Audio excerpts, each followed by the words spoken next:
अमेरिकी राष्ट्रपति Donald Trump ने जब से टैरिफ बढ़ाने की बात कही है, तब से ग्लोबल मार्केट में हलचल मची हुई है। यहाँ तक कि चीन और अमेरिका के बीच भी तनातनी हो चुकी है। चीन ने साफ बयान दिया था कि अमेरिका टैरिफ वॉर करे या ट्रेड वॉर या किसी और तरह की वॉर, हम हर वॉर के लिए तैयार हैं। इसके बाद अमेरिका की तरफ से भी बयान आया था कि हम भी वॉर के लिए तैयार हैं। इसके बाद आशंका जताई जाने लगी कि कहीं दोनों देशों के बीच सच में वॉर न हो जाए। अब चीन ने भारत की तरफ हाथ बढ़ाया है।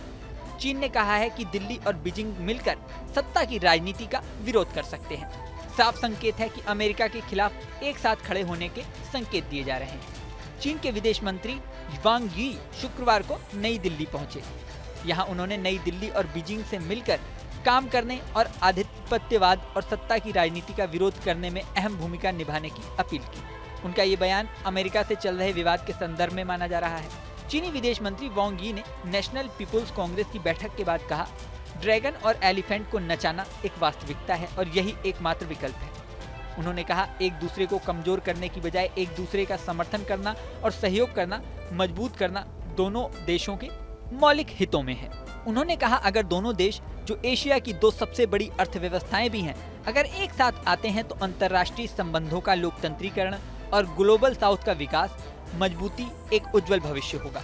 ग्लोबल साउथ का तात्पर्य उन देशों से है जो अक्सर विकासशील, कम विकसित या अविकसित कहे जाते हैं और जो मुख्य रूप से अफ्रीका, एशिया और लैटिन अमेरिका में स्थित हैं। आपको बता दें, प्रधानमंत्री नरेंद्र मोदी भी ग्लोबल साउथ का अक्सर इस्तेमाल करते हैं। चीन के विदेश मंत्री वांग यी ने कहा कि भारत और चीन के संबंधों में सकारात्मक प्रगति हुई है और पूर्वी लद्दाख में 4 साल से अधिक समय तक चले सैन्य गतिरोध के पिछले वर्ष समाप्त होने के बाद सभी स्तरों पर उत्साहजनक नतीजे मिले हैं। वांग यी ने कहा, प्रधानमंत्री नरेंद्र मोदी और राष्ट्रपति शी जिनपिंग के बीच रूस के कजान शहर में सफल बैठक के बाद पिछले साल चीन भारत संबंधों में सकारात्मक प्रगति हुई है। उन्होंने कहा कि इसके बाद दोनों पक्षों के नेताओं के बीच आम समझ का ईमानदारी से पालन किया गया, सभी स्तरों पर आदान प्रदान और व्यवहारिक सहयोग को मजबूत किया गया और कई सकारात्मक परिणाम हासिल किए गए।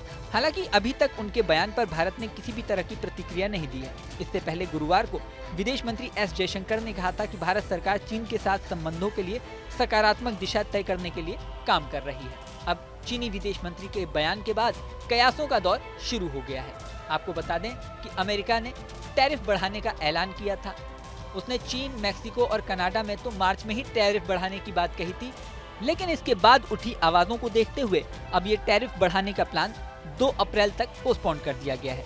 डोनाल्ड ट्रंप ने कहा है कि सभी टैरिफ 2 अप्रैल से बढ़ाए जाएंगे। अब पूरे ग्लोबल मार्केट पर दुनिया भर के एक्सपर्ट्स की नजर लगी हुई है। इस वीडियो में फिलहाल इतना ही।